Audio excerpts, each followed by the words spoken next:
Hi, it's Curious Dude here with another update about Van Gogh, the 1974 Westfalia bus. And I'm really excited to tell you a little bit about the second, third, and fourth owners of Van Gogh.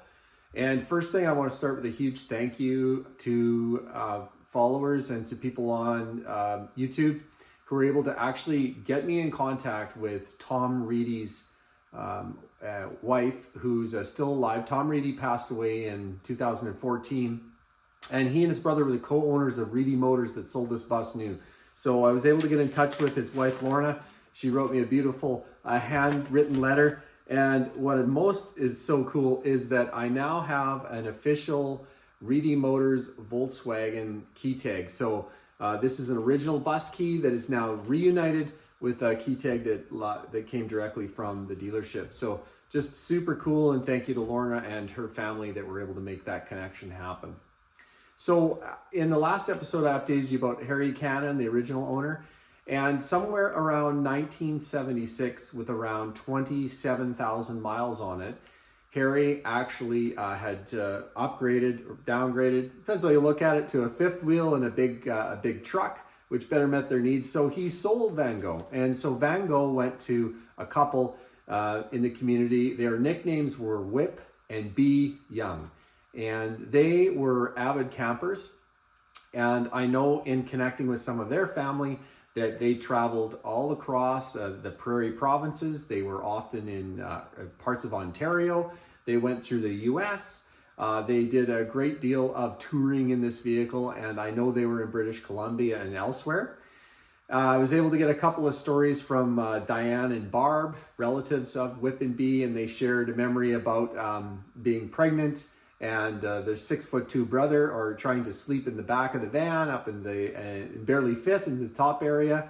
And lots of warm memories about that, including some that are in the early 1980s, 1982, 1984 timeframe, which is about the last time I have any written history about Van Gogh. So a huge thank you to the family of Whip and B Young for sharing that.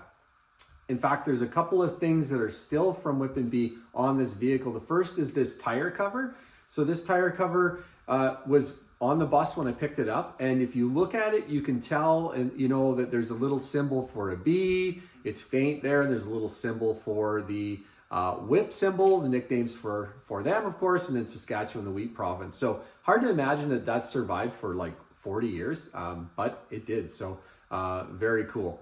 What else can I tell you? So at some point, they also, I know, were in British Columbia. So I want to take a look at some of the decals that are really faded but still present on the vehicle, because I'm certain that they were from Whip and B's traveling. All right, so on the passenger side rear, there's some decals. So this one's kind of neat because although it's hard to see in the video, it actually has a date of 1981, and that's the Peace Bridge crossing, which is of course, in between BC and Washington. And there's another decal up there, which we can't legibly see, but it's a fish.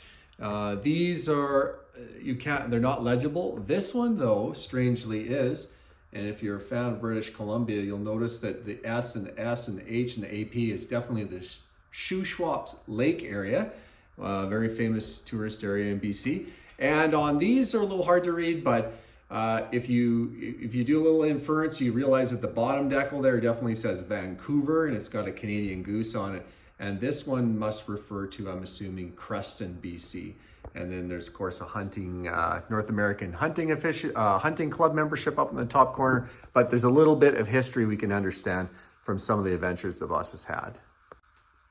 And apparently when Whip and B were done with the van, they put it up for sale. And actually the fourth owner, John, who I purchased it from, actually had a chance to buy the van at that time, but he just couldn't afford it. They couldn't make a deal. And so John's neighbor, by the last name Fritzler, actually purchased the bus. And so actually John knew where this bus was, and he would see it there from time to time in the backyard. And it sounds like the Fritzlers didn't use it too much. And so the day came at one point where John asked, if it might be for sale. He'd sure like to buy it. And a deal was made sometime in the late 1980s. So John had the bus. And John was a small business owner. John's still alive today. He lives in the community. He's in his late 80s. And John had basically no holidays as a small business owner, so he used the bus for a little bit of camping here in the province, and he did a few road trips to BC as well, Kelowna, BC, in fact. So it really is likely that most of the miles on this bus are entirely, camping excursion related. It wasn't used as a driver or a daily. It was really a part of that. And John really just used it for that purpose as well. And if you look at some of the other videos, you can see how remarkably rust-free it is underneath. And that's because it likely never really spent much time in the winter or in the more uglier parts of the weather. It was never really exposed to a lot. So it goes a long way to preserving and, saving this original vehicle and paint and all that for the care that it was taken. I want to show you some cool little artifacts and clues that I've picked up as we've been on this journey so far. All right, this is quite faded. This is Saskatchewan, the grain province, but you can see the last name, the Youngs, and that's a horsewhip. And then over here we've got the B symbol. So again, there's the 3 wheat chiefs, and there's the Youngs. Again, 40-year-old vinyl, and amazing that the decals and the this was probably done with a marker is still on that cover. So here's some neat artifacts that were found inside the bus. So there's a golf scorecard from Lake Diefenbaker in Saskatchewan. John did an adventure through part of Alberta on one of his trips out to Kelowna. And this is kind of cute. This is Dan Marino. Dan the man saves the day for the Dolphins, January 1991. And of course, there's some Outdoors magazines, all with John's name on it. Cool thing, we've got the original mosquito net cover that goes on the rear hatch, and this is beautiful. That is the original curtain for the front window in original brilliant orange. Just amazing, and I can't wait to find a new set of curtains to make the bus match and be complete. So that gives you a little update. Todd from Air Cooled Classics had the engine running yesterday. That's fantastic. So should have it home in the next few weeks.